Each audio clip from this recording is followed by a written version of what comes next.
ٹھیک ہوگا، جب ہمارا دماغ ٹھیک ہوگا، جب ہماری سوچ ٹھیک ہوگی۔ سوچ اگر ٹھیک ہے تو سارے معاملات ٹھیک ہے۔ یہ عقل بہت بڑی نعمت ہے اور اس کو مثبت انداز میں سوچنا چاہیے۔ میں آپ کے سامنے چند مثالیں پیش کرتا ہوں، پھر اجازت چاہتا ہوں، لیکن آپ نے غور سے سننی ہے کہ اگر گمان اچھا ہو تو اس کا اثر کیا ہوتا ہے، اس کا نتیجہ کیا ہوتا ہے۔ آپ نے غور سے سننی ہے بات کہ اگر کسی کا اچھا گمان ہو تو اس کا نتیجہ کیا ہوتا ہے۔ پہلی دلیل کے طور پہ ایک بات، حضرت سیدنا ابراہیم علیہ السلام کو جب اللہ نے حکم دیا تھا کہ آپ اپنی بیوی حضرت سیدہ ہاجرہ اور آپ اپنے بیٹے حضرت سیدنا اسماعیل کو اپنے ساتھ لے کے ایک ایسی جگہ پہ چلے جائیں جہاں ہمارے گھر بیت اللہ کے آثار موجود ہیں، نشانات موجود ہیں، گویا کہ حضرت ابراہیم علیہ السلام چل پڑے۔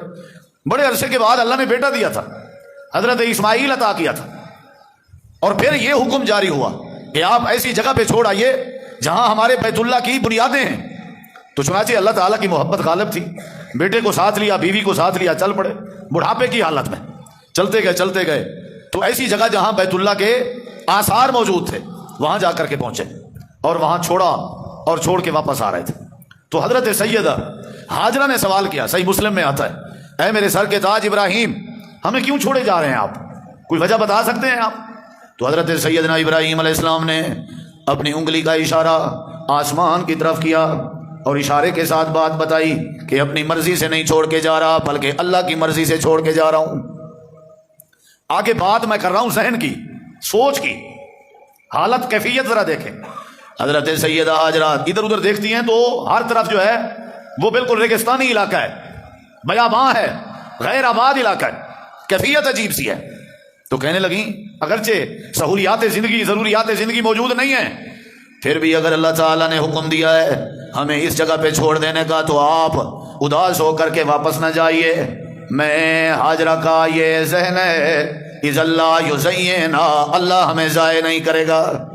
سوچ کی بات ہوتی ہے نا، نہیں ضائع کرے گا اللہ، آپ ٹینشن نہ لیں، پریشان نہ ہوں آپ۔ کتنی بڑی بات ہے، ساری زندگی کا دار و مدار اسے ایک جملے پہ ٹکا ہوا ہے، اللہ ہمیں ضائع نہیں کرے گا۔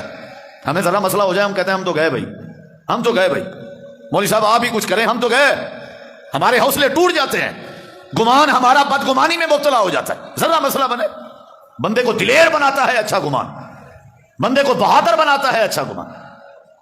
حضرت سیدہ ہاجرہ فرمانے لگی اللہ میں ضائع نہیں کرے گا، آپ تشریف لے جائیں۔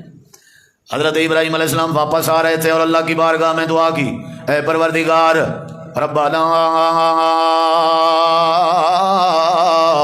اے میرے پروردگار، میں نے اپنے بچوں کو چھوڑا ہے اس جگہ پہ جہاں تیرے بیت اللہ کے نشانات تھے، عند بیتک المحرم۔ اے میرے پروردگار، میری دلی تمنا ہے کہ میرے بیٹے کو، میری بیوی کو لیقیم الصلاۃ، نمازی بنا دے بھائی، یہی میری دعا ہے۔ یہ ریتلے علاقے میں بسنا مجھے برداشت ہے، یہ بیاباں اور غیر آباد علاقے میں اپنے بچوں کو چھوڑنا گوارا ہے، لیکن میرے بچے بے نماز ہو جائیں یہ گوارا نہیں۔ میری دعا ہے کہ میرے بچوں کو بیت اللہ کی برکت سے پکا نمازی بنا دے۔ حضرت سیدہ ہاجرہ کا مائنڈ دیکھیے، گمان دیکھیے۔ اے ابراہیم آپ چلے جائیے، اللہ ہمیں ضائع نہیں کرے گا، یا اللہ اب تو بتا دے کہ پھر کیا معاملہ ہوا۔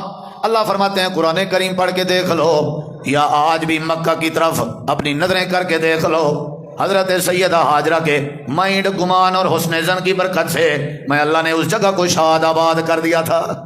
ساری دنیا کا رخ اللہ نے بیت اللہ کی طرف کر دیا۔ جگہ آباد ہوئی کہ نہیں ہوئی؟ کس وجہ سے؟ نظریے کی وجہ سے، گمان کی وجہ سے، سوچ کی وجہ سے کہ اللہ ہمیں ضائع نہیں کرے گا۔ تو اللہ نے کہا پھر ہم نے ضائع نہیں کیا۔